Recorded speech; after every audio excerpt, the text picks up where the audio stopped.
Nelson Mandela is one of those figures who shows us that real leadership comes from turning suffering into healing and not vengeance. Some point in a world history class, I started thinking about how not only do we independently have trauma, or our families have trauma that gets passed down, but we as whole societies have trauma. Because I was thinking about America and how slavery was like this wound we had, and many other things. And then I got to thinking about this year and how this might be one of the biggest wounds we're going to cover up. And there's no way this is the first time, right? Like, there's no way. Knowing human nature, there's no way. Forgiveness can help societies recover from collective trauma, but how is America or the world going to forgive some current people and things? Trauma needs an acknowledgement.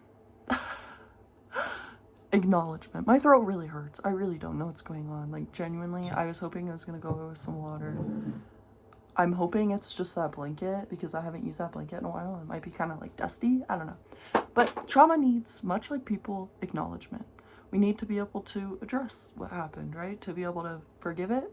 And I feel like right now we haven't really addressed it.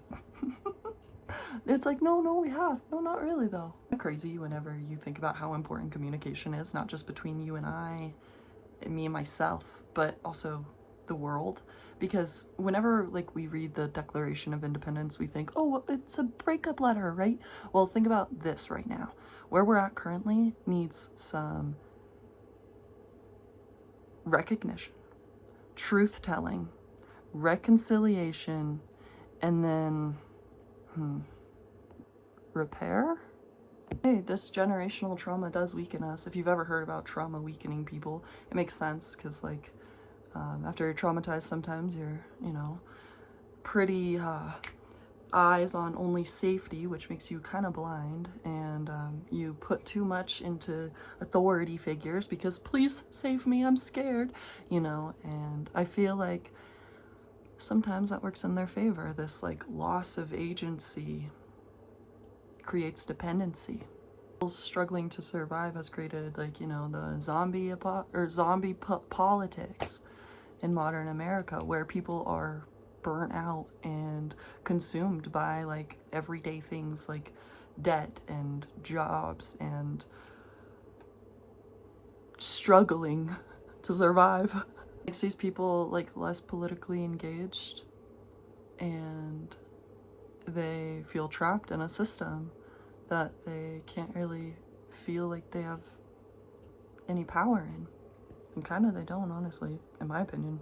My throat hurts so bad. It's terrible. But anyways, when it's so horrible, and my hair is bad too. Don't look.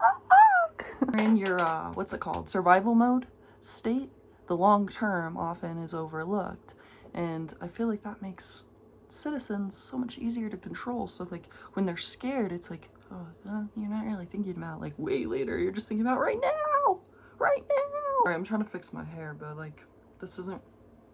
I actually really like this shirt, but like all the black is kind of making me look, I don't know, we're just whatever.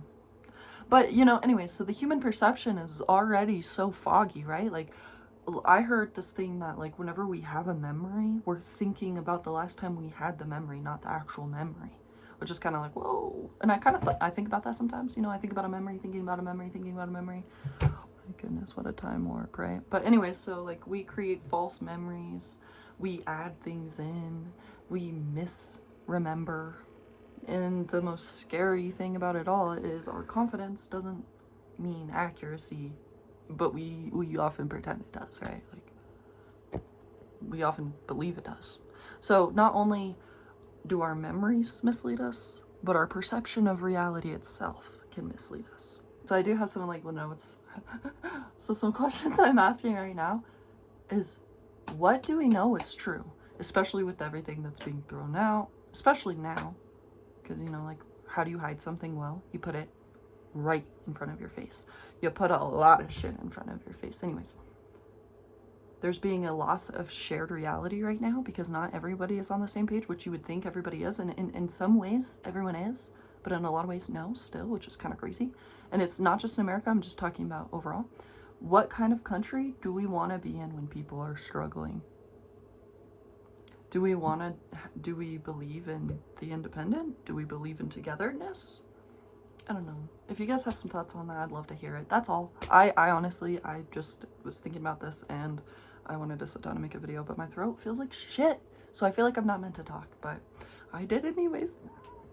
Anyways, bye. Everyone have a beautiful day, and it's wonderful to see you.